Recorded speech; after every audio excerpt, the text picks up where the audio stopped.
మీరు అభివృద్ధి కార్యక్రమంలో ఈ ఉత్తమ్ పద్మావతి ఎలాంటి అభివృద్ధి చేసింది? ముందుగా టాప్ 1 న్యూస్ యాజమాన్యానికి, కోదాడ ప్రాంత ప్రజలకి నా నమస్కారాలు తెలియజేస్తున్నాను. అభివృద్ధి విషయంలో చూసుకున్నట్లయితే కోదాడ నియోజకవర్గంలో గౌరవ శాసనసభ్యులు అమ్మగారు పద్మావతి రెడ్డి గారు దాదాపు 2,000 కోట్ల రూపాయలతో గతంలో ఎన్నడూ జరిగిన విధంగా అనేక అభివృద్ధి కార్యక్రమాలు చేస్తున్నారు. అవి స్పష్టంగా మన కళ్ళకు కనిపిస్తున్నాయి, చూస్తున్నారుగా మీరందరూ. కోదాడ నియోజకవర్గంలో చూసుకున్నట్లయితే అన్ని మండలాల్లోని అమ్మ పద్మావతి రెడ్డి గారు మన శాసనసభ్యులు R&B మరియు పంచాయతీ రాజ్ రోడ్లు గతంలో ఎలా ఉన్నాయో సింగిల్ రోడ్డు ఇప్పుడు డబల్ రోడ్గా ఏ విధంగా చేస్తున్నారో మనందరం చూస్తున్నాము. ఎగ్జాంపుల్ చూసుకున్నట్లయితే బరాకత్గూడెం నుంచి రామచంద్రాపురం వరకు కూడా డబల్ రోడ్ నిర్మాణం జరిగింది. అది అద్భుతంగా ప్రజలందరూ కూడా చాలా సంతోషంగా సురక్షితమైన ప్రయాణం చేస్తున్నారు. అదేవిధంగా అనంతగిరి మండలం నుంచి శాంతినగర్ వరకు ఖమ్మం హైవే వరకు కూడా డబల్ రోడ్ వేయడం జరిగింది. దాన్ని కూడా ప్రజలందరూ సురక్షితంగా మా పద్మావతి రెడ్డి సహకారంతో ఈ డబల్ రోడ్డు నిర్మాణం కూడా చక్కగా జరిగిందని ప్రజలు ప్రశంసిస్తున్నారు. అందుని బట్టి కూడా మేడంకి ప్రజలు ధన్యవాదాలు, కృతజ్ఞతలు తెలియజేస్తున్నారు. మేము కూడా చాలా హ్యాపీగా ఫీల్ అవుతున్నాం.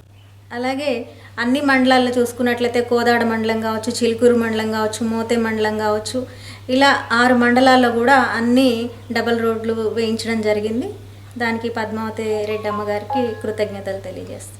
కోదాడ మున్సిపాలిటీలో అభివృద్ధి చేసుకున్నట్లయితే మన శాసనసభ్యులు మా పద్మావతి రెడ్డి గారు చాలా అద్భుతంగా తయారు చేస్తున్నారు. ఎగ్జాంపుల్ చూసుకున్నట్లయితే 17 కోట్లతో ఆర్టీసీ డిపో నిర్మాణం కావచ్చు, 26 కోట్లతో 100 పడకల హాస్పిటల్ కావచ్చు, అదేవిధంగా అర్బన్ హెల్త్ సెంటర్లు ప్రజారోగ్యానికి ప్రాధాన్యత ఇస్తున్నారు. అదేవిధంగా మున్సిపల్ ఆఫీస్ నిర్మాణం కావచ్చు, కోర్టు భవనాల నిర్మాణం కావచ్చు, R&B బిల్డింగ్లు కావచ్చు, అదేవిధంగా పెద్ద చెరువు సుందరీకరణ కావచ్చు, మరి ముఖ్యంగా చూసుకుంటే అండర్ గ్రౌండ్ డ్రైనేజీ నిర్మాణం కావచ్చు. ఇలా చెప్పుకుంటూ పోతే అనేక అభివృద్ధి కార్యక్రమాలు అమ్మ పద్మావతి రెడ్డి గారి సారథ్యంలో, కాంగ్రెస్ పార్టీ సారథ్యంలో మంత్రివర్యులు ఉత్తమ్ కుమార్ రెడ్డి గారి సహకారంతో, అమ్మ పద్మావతి రెడ్డి గారితో విశేషమైన కృషి వల్ల ఇవన్నీ కూడా సాధ్యమవుతున్నాయి. ఇవే కాకుండా 200 కోట్లతో young India integrated residential schools, అనేక పట్టణ దవాఖానాలు, పల్లె దవాఖానాలు, ఇందిరమ్మ ఇళ్ల నిర్మాణం కావచ్చు.